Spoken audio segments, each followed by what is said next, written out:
Welcome to the first episode of this new project, where we share with you, the members of our society, what is in the pipeline regarding organ music in Southern Africa. A new episode will be released every month. We will visit some of the finest instruments in Southern Africa, have interviews with organists, composers, organ builders and musicologists, to name but a few, and also present lectures and practical demonstrations on relevant topics. In hierdie episode besoek ons die kapel op die kampus van die Universiteit van Pretoria. Hierdie pragtige historiese gebou is ook die tuiste van 'n magnifieke 3-manuaal Rieger-orgel, een van die beste konsertinstrumente in Suid-Afrika. Ek het vir professor Theo van Wyk, orgeldosent by die universiteit se musiekdepartement, gevra om meer van hierdie instrument te vertel.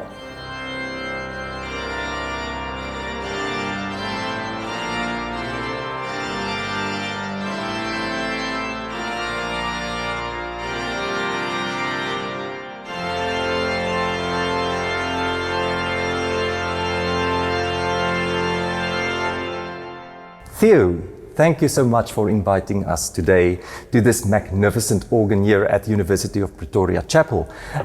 Can you maybe tell us a little bit more about the background of this instrument? Sure, Mario, thank you and welcome to this wonderful venue. The organ was originally built in 1982 by the Austrian organ building company Rieger. It was used as a teaching and a concert organ in a smaller hall at the University for Music and Performing Arts in Vienna. I know that the designers were Professor Glotter and Professor Scholz, who were both also teachers there at the time. The organ was then regarded as not being sufficient for the hall during that time, and they actually enlarged the hall so that they needed a bigger organ for concert purposes as well as for teaching purposes. What then happened is they approached Rieger Orgelbau again, and they were contracted for a larger organ, and so this organ became sort of available. And that is when obviously they were looking for buyers and a new home for the organ. So it's an organ that was not originally built for the chapel, but it has a long history since 1982. If I remember correctly, you say 1982. Yes. It's quite interesting because that's very much the same time than the Endler organ where I'm involved in Stellenbosch, and also the von Beckerath organ in the Baxter Hall is also from that same period. From that same period, that's exactly. correct. Yeah. And it's also very much in the same style. I find there's a lot of similarities between these instruments. This is one of 3 Rieger organs in South Africa, the others being at St. George's Church in Parktown, and obviously the one in the Great Hall, Z.K. Matthews Hall at Unisa. So we have 3 Rieger organs in South Africa of a very high quality. Yes, amazing instruments, all 3 of them. I haven't had the privilege to play on the one in St. George's yet, but hopefully in the near future. Right. And Theo, tell me a little bit more about the moving of the organ actually to South Africa. Yes, so as the organ became available, the then executive director to the Vice Chancellor was Professor Anthony Melk, who coincidentally later started to work for Rieger in the marketing division of the firm. And he made an offer on the university's behalf to purchase this organ to be placed in the chapel. I just need to say that before this organ, there was another organ that was installed here, and that was the private organ that Professor Stephanus Zondag used for teaching purposes for his house in Johannesburg. And that organ, after his death, he bequeathed it to the university. So we used it here in the chapel. Although it wasn't used as a concert instrument, that instrument was used for weddings and for graduation ceremonies and other formal events. So he didn't actually use it as a teaching instrument at the university? We used it as a practice instrument for our students. I myself also practiced quite a few times on it because it's bigger than a normal house organ. It had all the necessary registers to make it a complete instrument for lesson purposes. So that organ was then moved to the South Campus in an office where it currently is, used as a teaching and as a practice instrument. And that's when there were physical alterations that were made to this balcony to accommodate this organ. Obviously, we had to get permission from the Heritage Council because the building itself is a historic building. So we needed to get permission to alter some of the balcony structures to accommodate the organ. So yes, that's how the organ actually got here, thanks to Professor Anthony Melk, who himself is a very brilliant organist, as you know. Yes, yes. And we are very thankful for him to have actually spearheaded this project, that we have this wonderful instrument. Theo, when I look at the proportions of this instrument, the actual physical size of it, and also the sound of the instrument in the room, it literally just feels as it was made for this room. Even, I mean, fitting in exactly on this balcony up here, and also in terms of the sound quality. When I sit downstairs and listen to the instrument in this room, it literally sounds like it was made to be. One person actually said that it's a fantastic marriage between a building and an instrument. When Professor Martin Hesselbeck, who is from the University in Vienna, he actually taught on this organ and also did some recitals when it was still in a smaller hall at the University in Vienna. When he played here in 2014, he couldn't believe it was the same instrument, because obviously with the reintonation of all the pipes to accommodate the wonderful acoustics of this building, this organ itself just fills this whole space. And as you know, you've played here, that it sounds very much different from where you hear individual pipes when you play here, as opposed to where you stand in the church itself, where you hear more of an ensemble sound. In terms of the sounds that you've mentioned, this is an eclectic organ, so you can actually play any type of repertoire across the periods of music, anything from swelling up until Ad Vames sounds fantastic on this organ, and it's testimony to its actual versatility as a concert and a teaching instrument. So yes, some people cannot always believe the sound that comes out of this organ because of the size, but much of the pipework is behind the facade. And because it's in a dome, you don't actually appreciate the vastness of sound when you sit here. But when you are downstairs, you hear, as I said earlier, a more of an ensemble sound.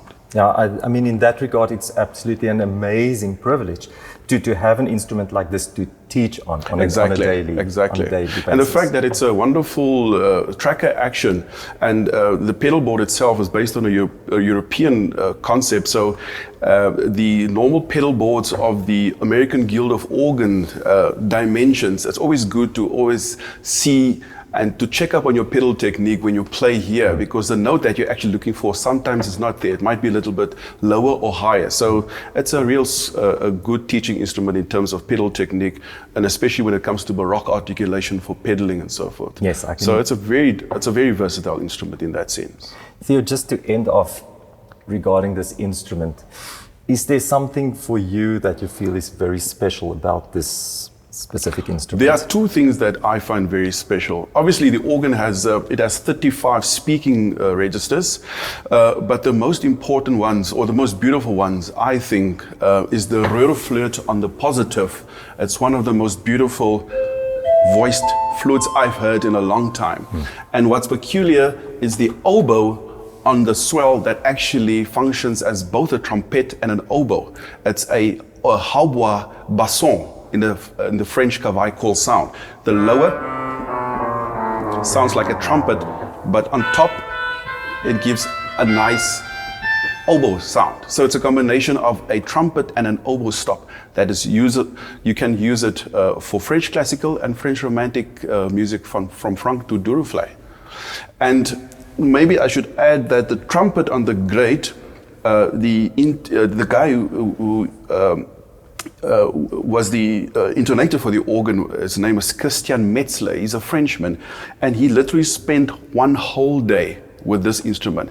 So this was regarded, or is regarded in this Riga context, as both a solo and an ensemble stop. Oh, that's quite interesting, because usually that's the one on the grate, and right? the great 8-foot trumpet. I find that often on these type of instruments, that does not always blend so nice in the ensembles. Exactly. But as a solo instrument, it This works one, fantastic. absolutely solo and as a chorus read as well. Fantastic. I'm looking forward to listen later to you playing also Wonderful. an instrument. One thing I also need to mention, this is one of the few organs that have a tremulant on the grate, on the hoofwerk. You don't find that often in any organ. That's interesting. So you could use a principal as a solo stop with a tremulant. Thank you for inviting us today. Well, thank you. Looking forward to listening to you we later. hope to have you soon here to play a solo recital for us again. Thanks, Theo. Thank you, Much Mario. appreciated.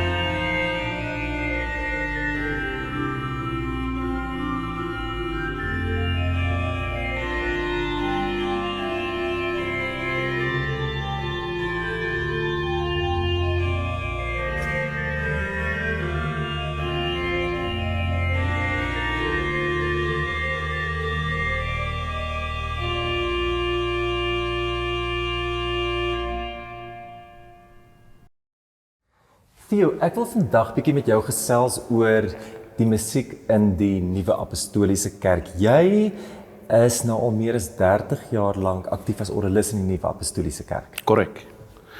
Ja, ek is gebore in die Nuwe Apostoliese Kerk in die Noord-Kaap, Kimberley omgewing. So toe ek my oë oopmaak tydens my doop seker was ek in die kerk. Soos jy sê, is ek al orgelis en het hardloop al na 35 jaar toe. En ek dink ek en jy het dieselfde jaar begin, Mario. So dis nou al 'n tydjie. Ja, dit is vas vir my 'n opwindende tyd as 'n jong seun om tydens sonnaandoggende, sonnaande dienste en woensdae om die orgel te hoor.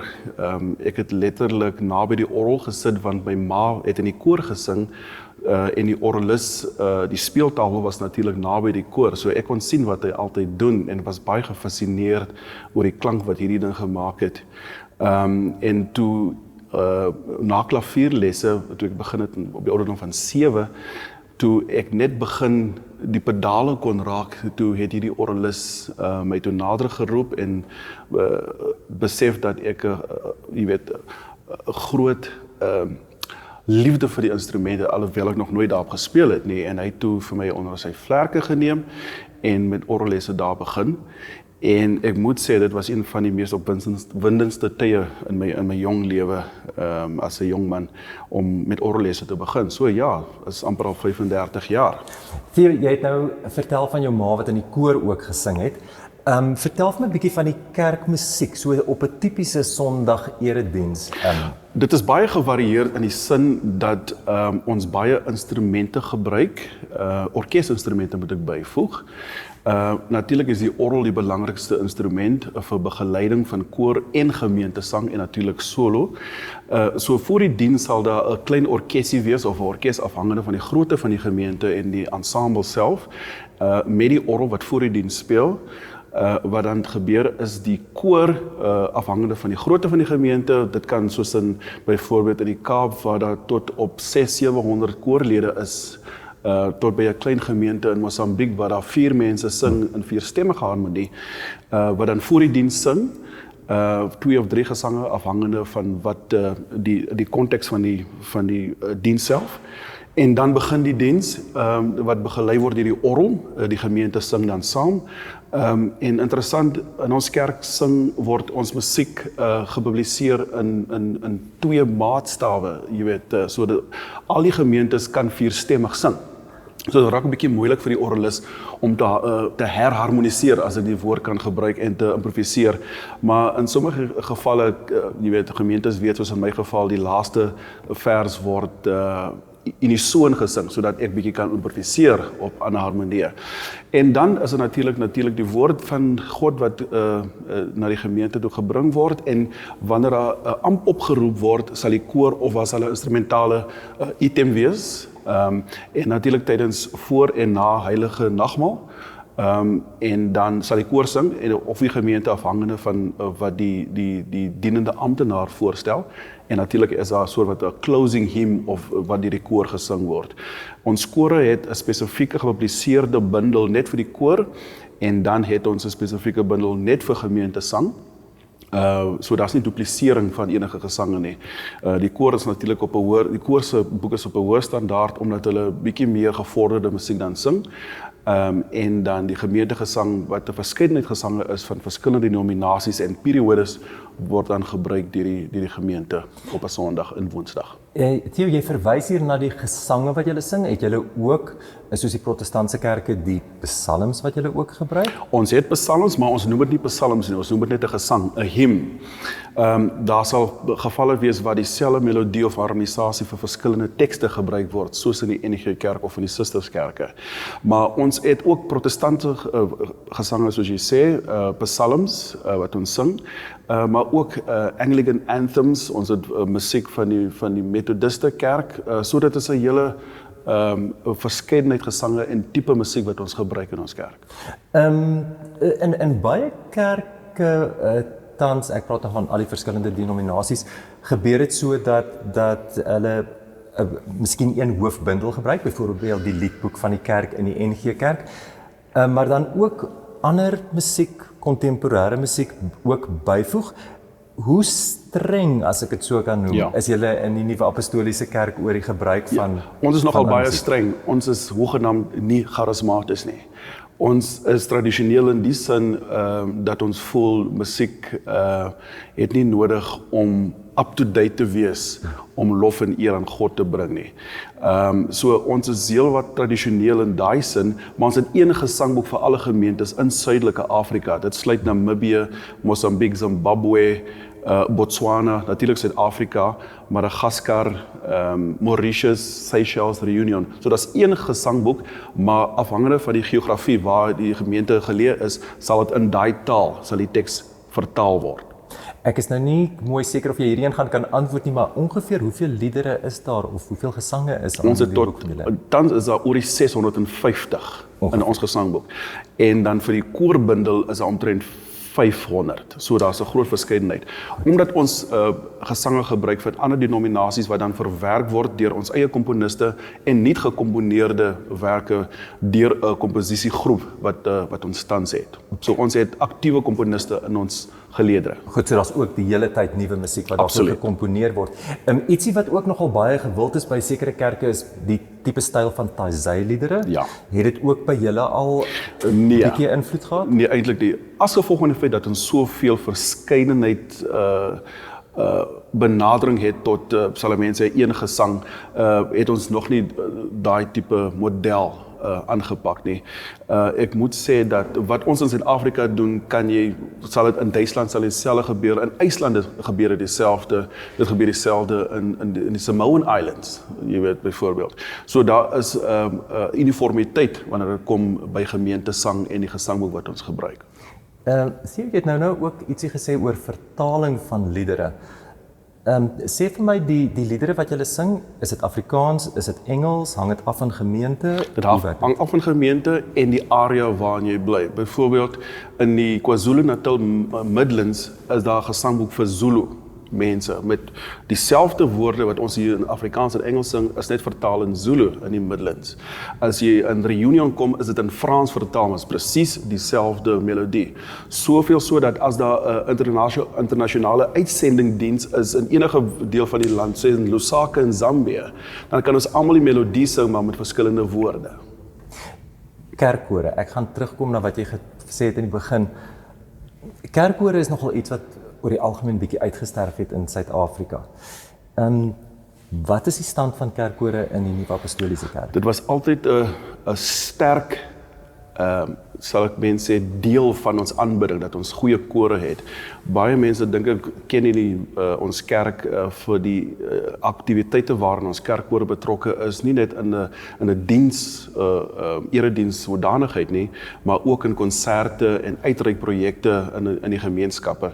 Baie van die kerkkore internasionaal weet ek ding mee in kompetisies, nie noodwendig onder se kerk se naam nie, maar omdat daai mense uit die kerk oorkom. So dit is 'n selfstandige groot deel van ons aanbidding in terme van musiek.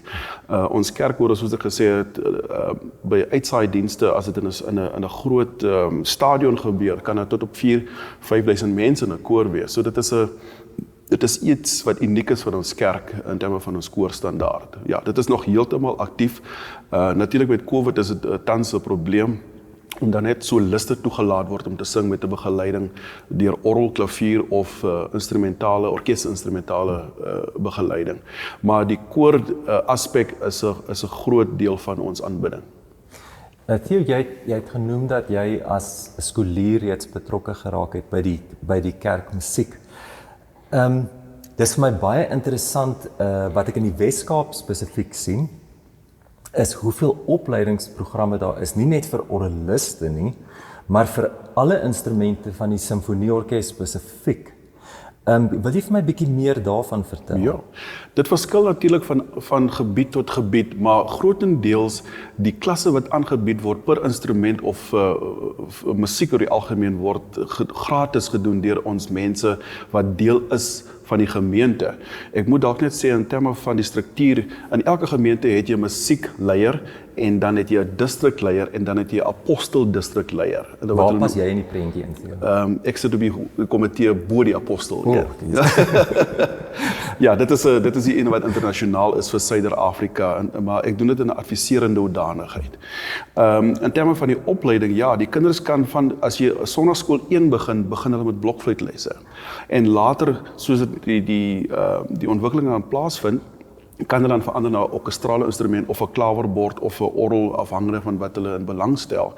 Baie van ons gebiede het ook spesifiek musiekskole wat beheer word en wat operasioneel begroot word en gefonds word deur die kerk self, die hoofkantoor in Johannesburg of in die Kaap. So ja, daar is altyd ontwikkeling wat plaasvind in terme van musiekopleiding, want jy het 'n generasie wat jy dan voorberei as ek of wie ook al nou aftree, dan sal 'n koorleier wees, dan sal 'n orgelis wees, dan sal 'n dirigent wees, dan sal 'n orkes wees. So, dit is baie aktief in terme van op grondvlak die ontwikkeling wat plaasvind. Ek weet spesifiek met die opleiding van jong orgeliste, is daar hulle eie orgelmetode wat julle het. Dis van Friedhelm Duys. Friedhelm Duys. Kan jy miskien ietsie daaroor sê? Ja, die kerk het sy eie publikasie firma in Duitsland. Friedhelm Duys, Holger Hanke, Herman Ober het begin met hierdie tipe metodiek wat in 3 volumes dink ek nou is, en baie van daai metodiek het orgeliste mee begin wat vandag selfstandige orgeliste is in 'n gemeente wat hulle eintlik self geleer het. Maar dan kry jy, soos wat ek vroeër genoem het, op 'n distrik en 'n apostelvlak, dan kry jy mense wat natuurlik gespesialiseerd is, wat sulke mense identifiseer en dan natuurlik op 'n hoër vlak begin les gee en leiding en mentor. So daar is beslis sal mense in-house publications wat ons gebruik om veral mense wat op die afgeleë plekke is, om dit te gebruik om jouself te verbeter in terme van jou tegniek en jou spel. Theo, ek moet afsluit, maar ek wil tog vir jou ietsie vra oor die jong orgeliste. Ek en jy werk nou al 'n hele paar jaar saam, spesifiek met die beurskompetisie wat SAKOV aanbied op 'n jaarlikse basis. En ons het gesien hoe die aansoeke van jong orgeliste uit die nuwe apostoliese kerk al meer word die afgelope paar jaar. Om af te sluit, kan jy dalk vir ons ietsie sê, wat sien jy met die toekoms van jong orgeliste in die nuwe apostoliese kerk? Dit gaan nog meer word, moet ek vir jou sê, Mario, en dit is vir my verblydend om te sien dat daar ontwikkeling is en dat daar belangstelling is vir die orgel op 'n jong vlak, soos ons gesien het, van skoliervlak en op. Wat interessant is dat die bemarking wat ons tans gedoen het oor die afgelope 4 tot 5 jaar, het sulke ore bereik, en dis hoekom daar as hulle mense 'n toename is in aansoeke van ons kerk. Ook so 'n tipe van ding van as persoon A het gekry, dan kan ek dit ook doen. So ek gaan volgende jaar aansoek daarvoor doen. En dit is hoekom ek sê, jy sal nog meer aansoeke hierdie jaar nog kry. Ek weet byvoorbeeld, daar is 12 lede uit Botswana wat gaan aansoek doen omdat een persoon, Jay Nambal, aansoek gedoen het en 'n beurs gekry het. So ons sprei ons vlerke wyd en suid, soos hulle sê. En soos ek vir jou gesê het, daar gaan nog meer aansoeke kom binne die volgende aansienlike toekoms. Baie dankie Theo, dit was lekker om met jou te gesels. Baie dankie Maria.